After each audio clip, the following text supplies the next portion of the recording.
Hello बच्चों, कैसे हो आप सब लोग। उम्मीद करता हूँ सब ठीक होंगे। मैं doctor Pawan Oberoi, former principal of Vidyottama girls PG college Khatauli district Muzaffarnagar.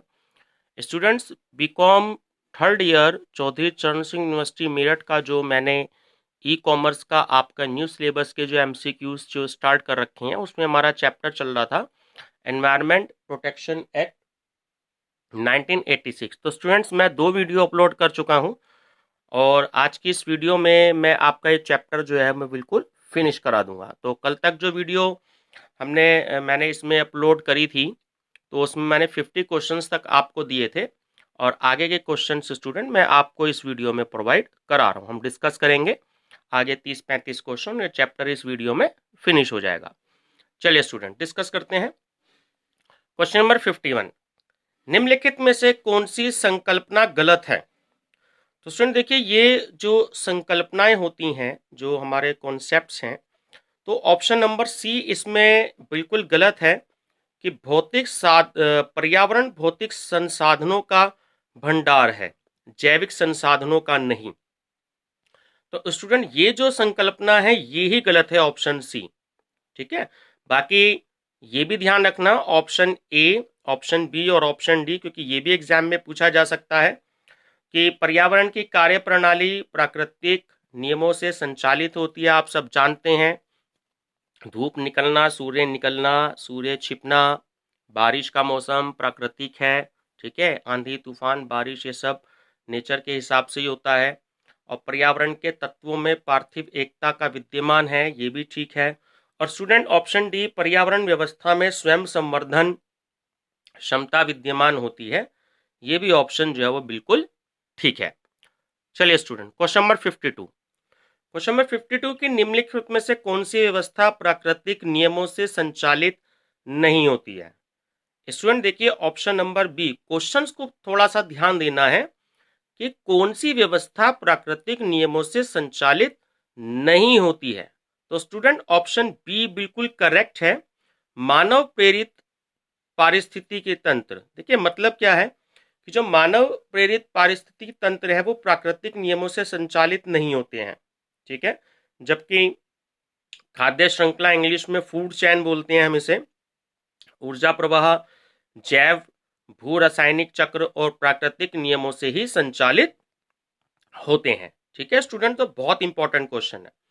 Question 53, देखिए ऐसे क्वेश्चन खासकर कंपटीशंस में बहुत आते हैं, एनटीए नेट में या बैंक पीओ में, एसएससी, रेलवे में, आईबीपीएस में, आरआरबी में ये क्वेश्चंस की कथन दे दिया जाता है।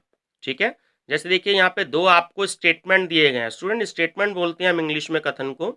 जैसे आपको दिया गया है कि कथन ए है, पर्यावरण अपार शक्ति का भंडार है, और बी है कि पर्यावरण शक्तियों एवं क्रियाओं के फलस्वरूप पर्यावरणीय तत्वों का निर्माण होता है।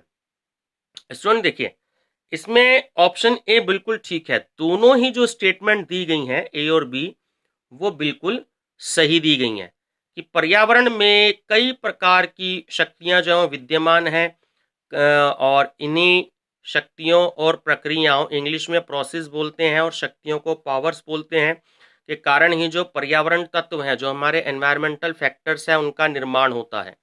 तो इसलिए ये जो दोनों स्टेटमेंट हैं, ए और बी, ये दोनों ही बिल्कुल करेक्ट है। क्वेश्चन नंबर 54, पर्यावरण के संबंध में निम्नलिखित में से कौन सा कथन असत्य है। तो स्टूडेंट जो ऑप्शन नंबर आपका डी है, सॉरी सी है, कि हरे पौधे अपना अपने मृत अवयवों को, इंग्लिश में कंपोनेंट्स बोलते हैं अवयवों को, तो अपघटित कर सकते हैं। हरे पौधे अपने मृत अवयवों को अपघटित नहीं कर सकते हैं। ठीक है, इसलिए जो हमारा ऑप्शन सी है वो बिल्कुल गलत है। क्वेश्चन नंबर 55, वनों को काटने का परिणाम होता है।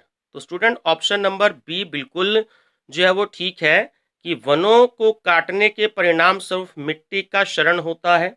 ठीक है, और जो मिट्टी है उसके क्षरण से अनियंत्रित बाढ़ की जो संभावनाएं हैं वो बढ़ जाती हैं। तो ऑप्शन नंबर हमारा जो बी है वो बिल्कुल करेक्ट है। क्वेश्चन नंबर 56, वृक्षों को काटने से किस प्रकार की हानि होती है। तो स्टूडेंट देखिए, वायुमंडलीय परिवर्तन भी होता है, ठीक है, प्रदूषण का खतरा ही बढ़ जाता है, और भूमि क्षरण का भी जो है होता है इसमें। वायुमंडलीय परिवर्तन, प्रदूषण का खतरा और भूमि क्षरण जो होते हैं वृक्षों के कटाव के परिणाम स्वरूप उत्पन्न होते हैं। स्टूडेंट, ये जो पेड़ पौधे होते हैं ये हमारा जो पॉल्यूशन होता है इसको ऑब्जर्व करते हैं, इसको अवशोषित करते हैं, और अगर पेड़ पौधे कम होंगे तो उससे मानव जीवन जो है वो खतरे में पड़ जाता है। देखिए, जो अशोक का जो पौधा होता है, ये एनटीए नेट में आया हुआ भी क्वेश्चन है और बहुत इंपॉर्टेंट है कि जो अशोक का जो पेड़ होता है, तो जितनी भी धूल मिट्टी होती है तो अशोक का जो पेड़ होता है वो हम उस धूल मिट्टी को जो कि एनवायरनमेंट में होती है, हमारे आसपास होती है, वो उन सबको एब्जॉर्ब कर लेता है। तो इसलिए पेड़ पौधे जो हैं, और आपके नॉलेज के लिए मैं बता दूं कि जो बरगद और जो पीपल का पेड़ होता है वो 24 घंटे सांस लेते हैं। हम लोग अक्सर सैटरडे में, अगर हम धार्मिक कथाओं के हिसाब से देखें कि सैटरडे में हम लोग पीपल पर ही जल चढ़ाते हैं, है ना स्टूडेंट्स। तो पीपल और बरगद ये दोनों ऐसे पेड़ हैं जो 24 घंटे सांस लेते हैं, ठीक है स्टूडेंट्स। चलिए, क्वेश्चन नंबर 57, जीवों के पारिस्थितिकी कारकों का योग पर्यावरण है, यह स्टेटमेंट किसने दिया है? स्टूडेंट, बहुत इंपॉर्टेंट है, कई बार कंपटीशन में आया हुआ है। मैं बार बार बता रहा हूँ आपको कि जो लोग पुलिस सब इंस्पेक्टर का फॉर्म भर रहे हैं, तो ये जो चैप्टर हैं आपके ई कॉमर्स के, जो दोनों मैं बता रहा हूँ आपको, साइबर क्राइम का और इंफॉर्मेशन टेक्नोलॉजी एक्ट का, और ये वाला चैप्टर, ये आपके पुलिस सब इंस्पेक्टर के, चाहे वो किसी भी स्टेट का, तो उसमें भी ये सिलेबस में आपके शामिल है। तो ये जो क्वेश्चंस हैं ये एग्जाम में आए हुए हैं, तो ध्यान रखना, ठीक है। जो पुलिस का भी जिसने एग्जाम फॉर्म भर रखा है तो ये उसके भी कोर्स में है, तो वो भी इसको बहुत अच्छे से स्टडी करें। तो ये स्टेटमेंट दिया हुआ है ऑप्शन ए, एफ फिटिंग का, ठीक है, बहुत इंपॉर्टेंट स्टेटमेंट है। क्वेश्चन नंबर 58, कि सतत और स्थायी विकास किस प्रकार की अवधारणा से संबंध रखता है? तो स्टूडेंट, ऑप्शन सी जो है वो बिल्कुल करेक्ट है, नव नियति अवधारणा, ठीक है।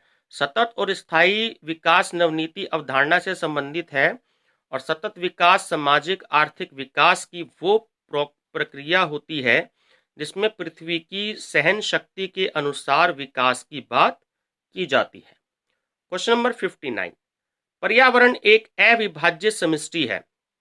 स्टूडेंट, समष्टि को हम इंग्लिश में जो है वो यूनिवर्स बोलते हैं, ठीक है, जिसकी रचना होती है। तो स्टूडेंट देखिए, 4 आपको ऑप्शन दिए हैं, तो ऑप्शन डी आपको पढ़ने से ही लग रहा होगा, जब यूनिवर्स की बात कर रहा समष्टि की, तो ऑप्शन डी बिल्कुल करेक्ट है कि पर्यावरण एक अविभाज्य समष्टि है जिसकी रचना भौतिक, जैविक और सांस्कृतिक तत्वों वाले परस्पर क्रियाशील तंत्रों से होती है। क्वेश्चन नंबर 60, वर्तमान समय में वन्य क्षेत्र उसे कहा जा सकता है जहां प्रकृति में मानव क्रियाओं का परिवर्तन हुआ है। तो स्टूडेंट, ये बहुत इंपॉर्टेंट क्वेश्चन है, अभी इसमें चेंजेस हुए हैं 1-2 साल पहले। तो सही ऑप्शन है बी, 50% से कम, कि वर्तमान समय में जो वन्य क्षेत्र है वो उसे कहा जा सकता है जहां प्रकृति में मानव क्रियाओं द्वारा 50% से कम परिवर्तन हुआ है। क्वेश्चन 61, मोस्ट इंपॉर्टेंट, पर्यावरण निश्चयवाद के प्रतिपादक कौन थे? तो स्टूडेंट, ऑप्शन ए बिल्कुल करेक्ट है, ध्यान रखना, कार्ल रिटर। ये जो कार्ल रिटर हैं ये बहुत ही वर्ल्ड फेमस एक जर्मन भूगोलवेत्ता है पर्यावरण निश्चयवाद के, ठीक है। क्वेश्चन नंबर 62, सतत विकास के लिए आवश्यक है, तो स्टूडेंट क्या आवश्यक है? तो ऑप्शन डी बिल्कुल करेक्ट है कि जैविक विविधता का संरक्षण, प्रदूषण का विरोध व नियंत्रण, और नियंत्रण निर्धनता को घटाना। तो इसमें तीनों ही ऑप्शन बिल्कुल करेक्ट हैं, ऑप्शन नंबर डी हमारा बिल्कुल। क्वेश्चन 63, कि पारिस्थितिकी जैव तंत्र में एक टिकाऊ जैव समूह कहलाता है। तो स्टूडेंट, सही आंसर है ऑप्शन ए, संक्रमण, ठीक है। तो पारिस्थितिकीय जैव तंत्र में एक टिकाऊ जैव समूह संक्रमण कहलाता है। क्वेश्चन 64, राष्ट्रीय पर्यावरण अभियांत्रिकी शोध संस्थान कहाँ है? स्टूडेंट, बहुत इंपॉर्टेंट है, कई बार ये कंपटीशन में आया हुआ है, तो ध्यान रखेंगे। तो ऑप्शन सी नागपुर, ठीक है। ये जो राष्ट्रीय पर्यावरण अभियांत्रिकी जो शोध संस्थान है नागपुर में है, और यह पर्यावरण विज्ञान और इंजीनियरिंग के बारे में रिसर्च करने का हमें सजेशन देता है। स्टूडेंट 65 एनटीए नेट में, बैंक पीओ में, रेलवे में, एसएससी में बहुत इंपॉर्टेंट है आया है, आप सबको भी नॉलेज होनी चाहिए इसकी, कि विश्व पर्यावरण दिवस कब मनाया जाता है। ठीक है स्टूडेंट्स, तो विश्व पर्यावरण दिवस आप सब जानते होंगे कि 5 जून को मनाया जाता है। ठीक है, क्योंकि 1972 में 5 से 16 जून तक का विश्व पर्यावरण कार्यक्रम स्थापित किया गया था, तो ये भी आपको पता होना चाहिए। क्वेश्चन 66, विश्व पर्यावरण संरक्षण दिवस कब होता है। एक्चुअली स्टूडेंट देखिए, ये एग्जाम में आया हुआ क्वेश्चन है, ये इसमें यूपी पुलिस में सब इंस्पेक्टर में आया हुआ क्वेश्चन है। एक्चुअली जो सही डेट है वो तो है 26 नवंबर में, कि विश्व पर्यावरण संरक्षण दिवस जो है वो हर वर्ष 26 नवंबर को मनाया जाता है। तो इसमें यहाँ स्टार इसलिए लगा के मैंने छोड़ दिया, क्योंकि जो ऑप्शन थे ये एग्जाम में आए हुए ही मैंने लिए हैं, तो ये जो 25 नवंबर है इसकी जगह 26 नवंबर एक्चुअली होना चाहिए था, तो थोड़ा सा मिसप्रिंट है। ठीक है, तो इसलिए स्टार लगा हुआ है, ऑप्शन नहीं लिखा है।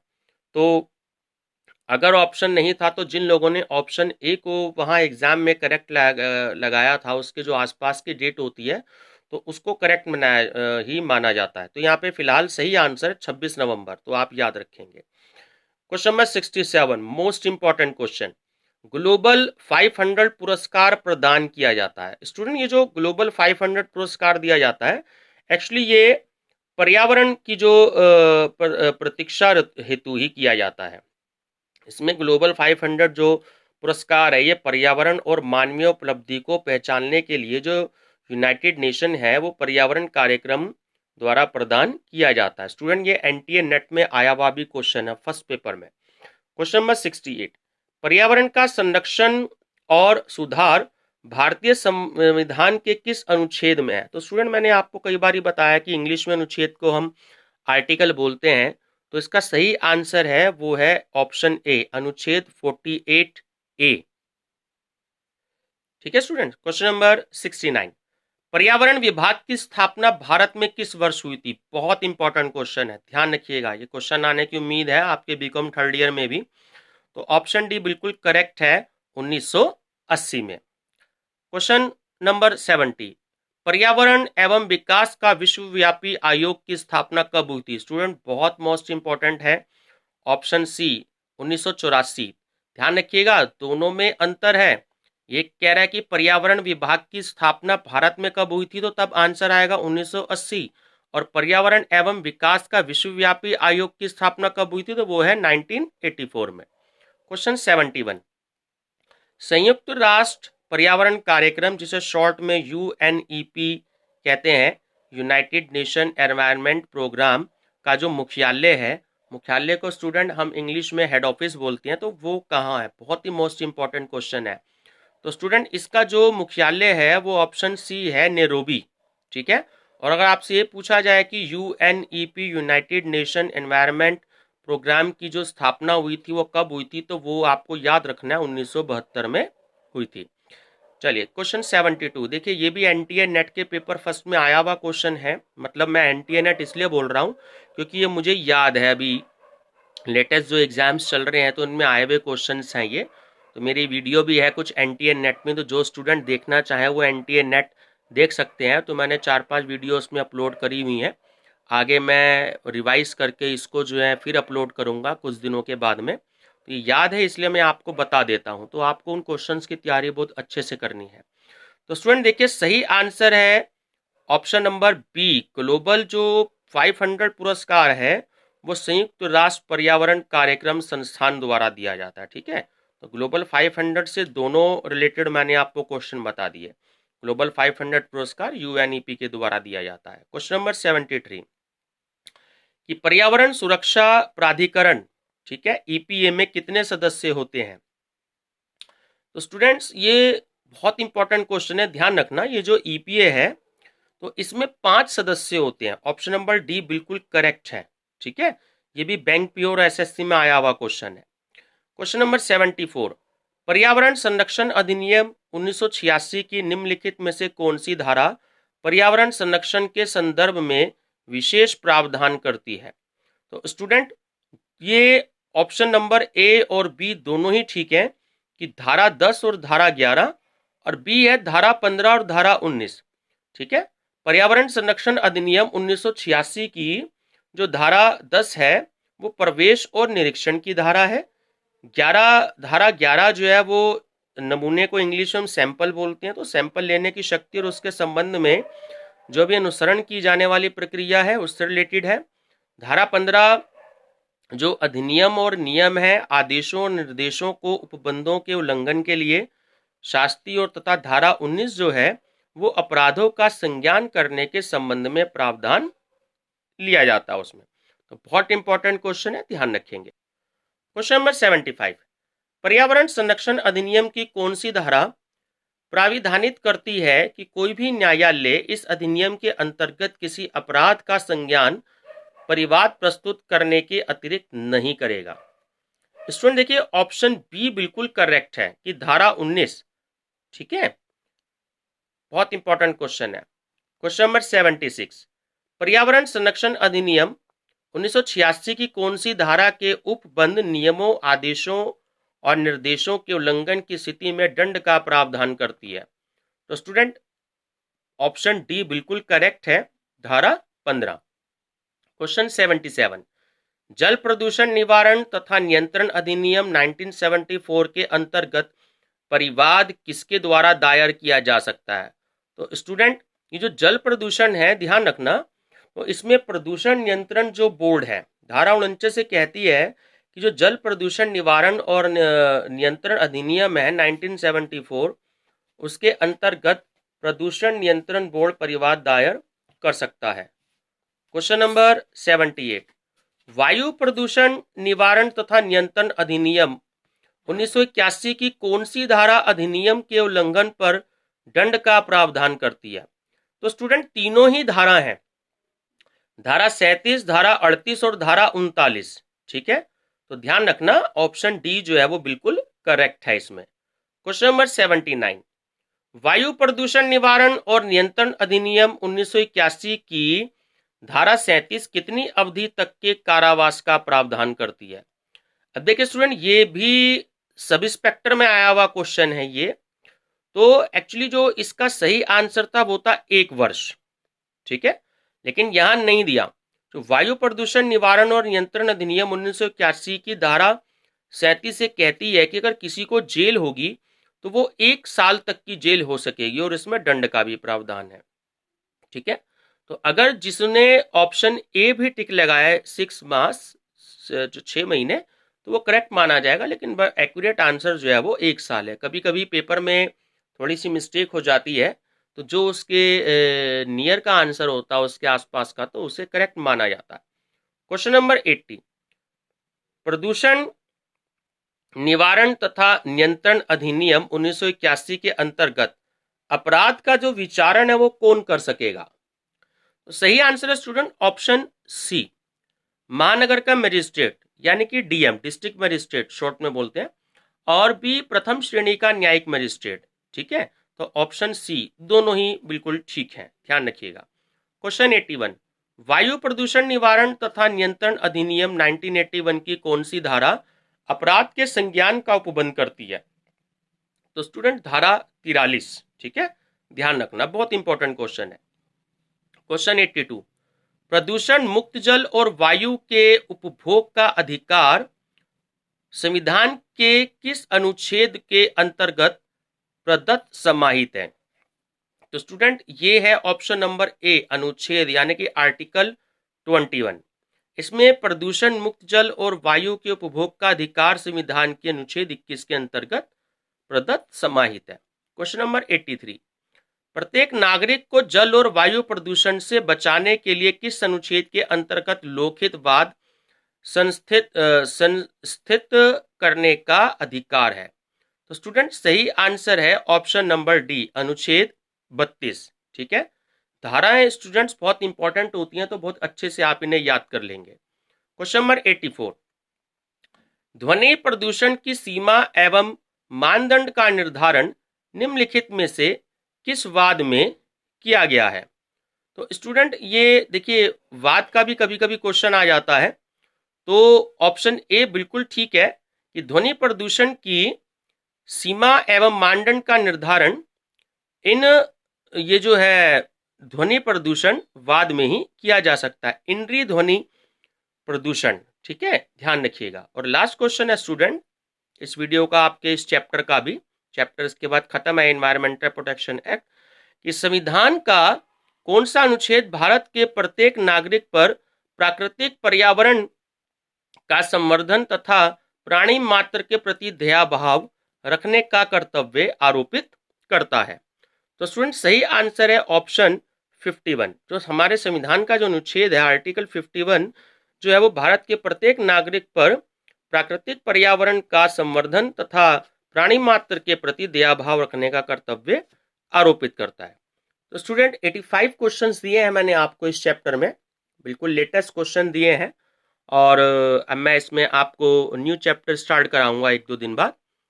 तो आपको क्वेश्चंस अगर अच्छे लगे हों तो इसे लाइक, शेयर और सब्सक्राइब जरूर कीजिएगा। मेरा चैनल नेम है study with doctor Pawan Oberoi और मेरा व्हाट्सएप नंबर है 8057185980।